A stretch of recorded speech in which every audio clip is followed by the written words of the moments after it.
Quando eu cheguei, iniciei minhas tarefas de rabino aqui na área, aquilo que chama instalação rabínica,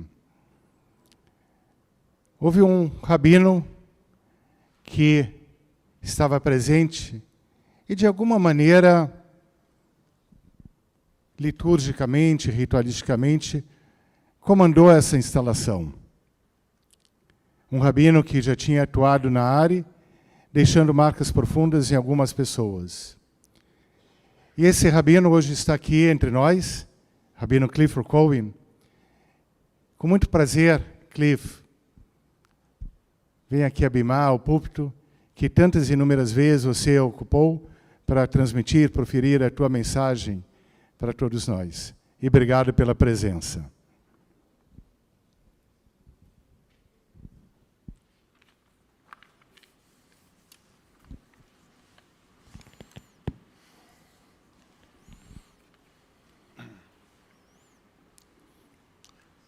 Obrigado, caro amigo Rabino Margulis, por suas palavras amáveis. Por acaso, este mês de junho que vem marca o 40º aniversário da primeira vez que eu entrei neste prédio, na época como estudante fazendo pesquisa sobre os judeus na América Latina, e depois como rabino. Agora, como desde aquele momento, parece que estou em casa. E obrigado.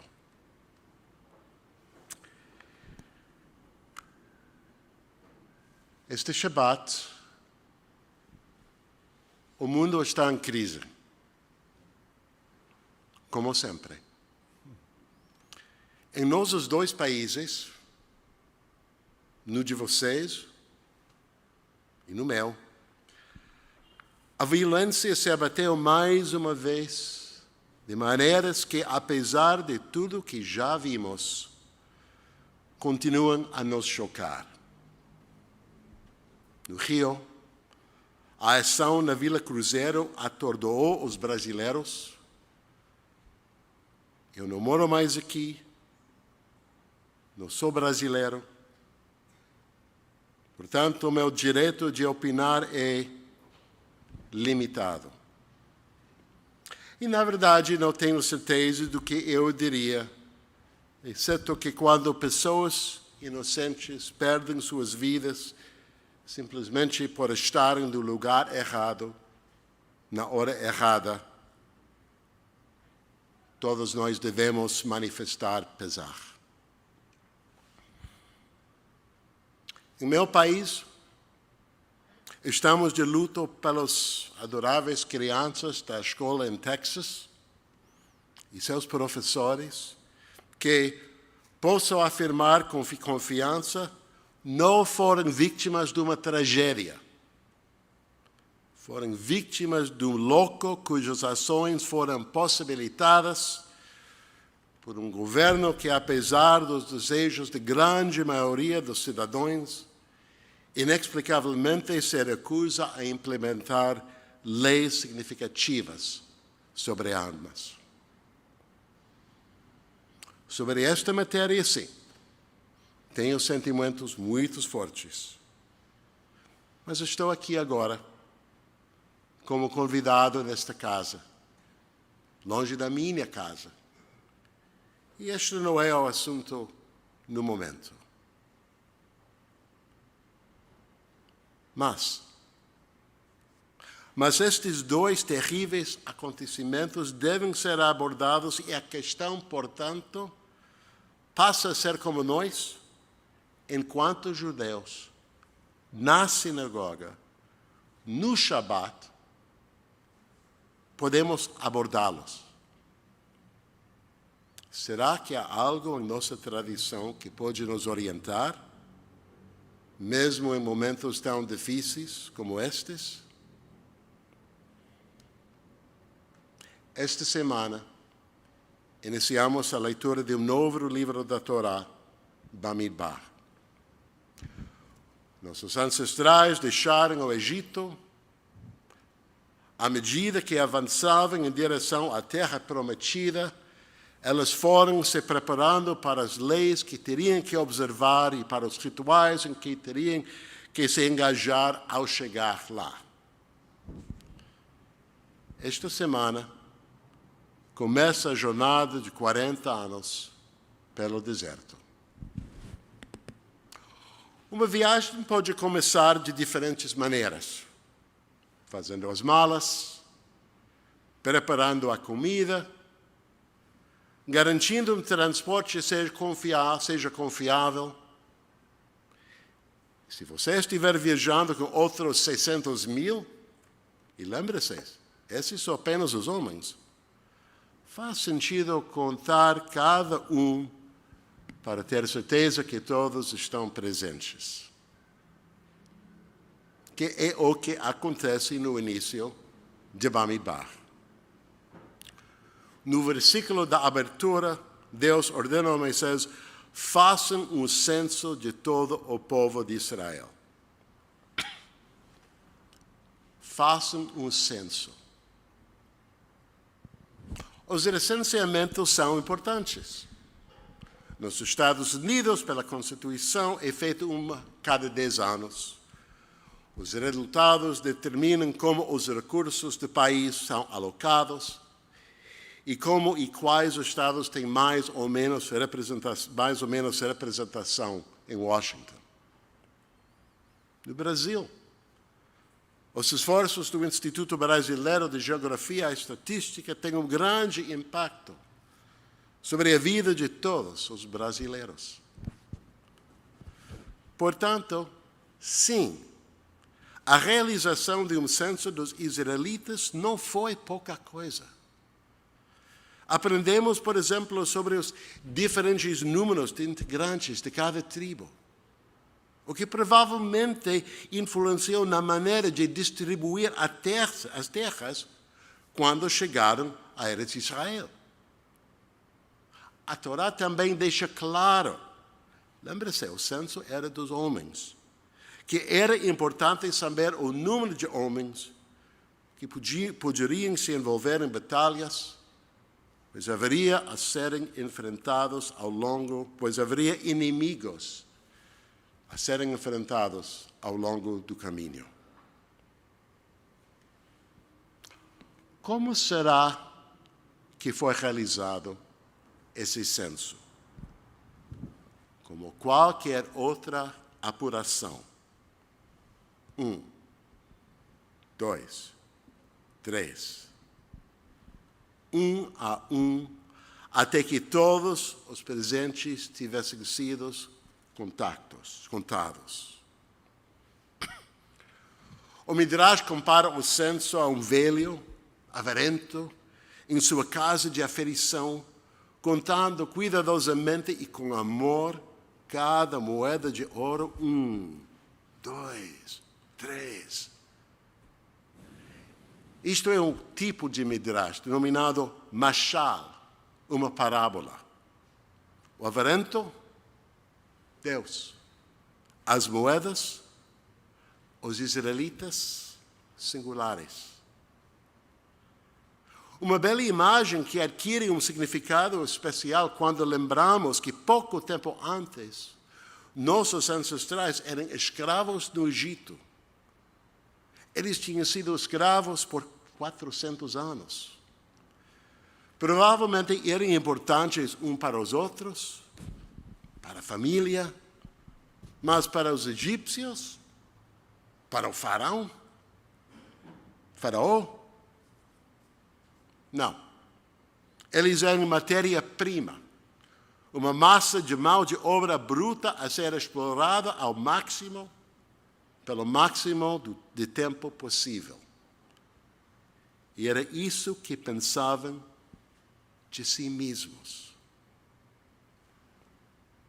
Mas agora, eles estão sendo vistos de maneira diferente. Cada 1, 2, 3, cada indivíduo importa. Cada indivíduo tem valor. Cada indivíduo conta. eles estão entrando em um mundo diferente. Coisas ruins aconteceram no mundo esta semana. E embora o mundo seja realmente complicado, podemos identificar uma verdade essencial. Coisas ruins acontecem mais facilmente quando não nos contamos um a um.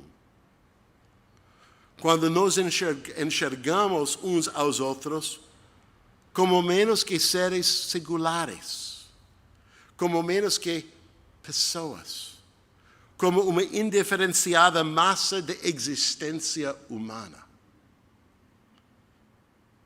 A Torá usa uma expressão peculiar para a realização do censo. Se'u et rosh kol adat perei Israel, literalmente, levante a cabeça de cada membro do povo de Israel. Se'u et rosh, levanta a cabeça. Deus diz a Moisés para erguer as cabeças dos israelitas enquanto faz o censo. Mas se foi assim, então deviam estar cabisbaixos para precisar ter sua cabeça levantada.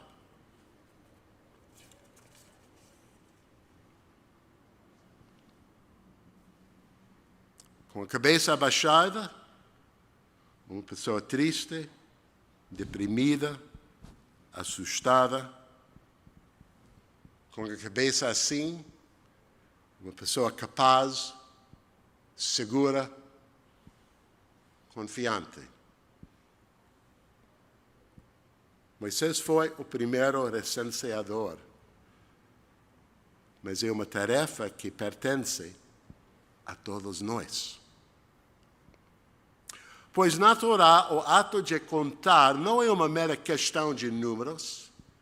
Desde o primeiro instante após a libertação da escravidão, os nossos ancestrais aprenderam que contar significa ver uns aos outros e confiar que os outros nos vejam, me vejam, como um indivíduo. Uma pessoa, uma personalidade, uma identidade e um lugar únicos no mundo. E o ato físico de contar vai além. Assegura que a cabeça de todos esteja assim, erguida e não abaixada. Que cada pessoa mereça uma vida livre de carências e perigos. Senão, eles, na verdade, não contam. Como judeus, é nossa obrigação fazer com que os outros contem. Aqueles que conhecemos e aqueles que não conhecemos. O censo que fazemos não incluirá todos, nem terá que incluir, nem terá como incluir. Mas a sua amplitude pode fazer diferença. Coisas ruins aconteceram esta semana, como acontecem muitas vezes. E a maneira como reagimos, a maneira como nos manifestamos, será diferente em cada lugar, pois as condições da vida são diferentes em cada lugar. Mas, como judeus, os princípios que nos guiam são eternos e fixos. Eles nos ensinam que se envolver na ação de contar aos outros, de torná-las valiosos, não é apenas um ato sagrado, mas um mandamento do qual não podemos nos esquivar. Levítico afirma: não fiquem de braços cruzados ante o sangue do outro, sangue do seu próximo. Não contar não é uma opção. E a forma como contamos deve ser: Seu et Rosh, levante a cabeça daqueles que estamos recenseando. Sim, cada um de nós enfrenta desafios, mas eu acredito que a maioria de nós aqui se encontra entre os mais afortunados de nosso mundo. Como Moisés, sim, nós também podemos e devemos ser recenseadores. Lamentamos pelas famílias que agora sofrem. Choramos por todos aqueles que sofrem. O censo tem que continuar, que cada um de nós compreenda seu papel nesse esforço sagrado e que possamos torná-lo real. Shabbat Shalom. Shabbat Shalom.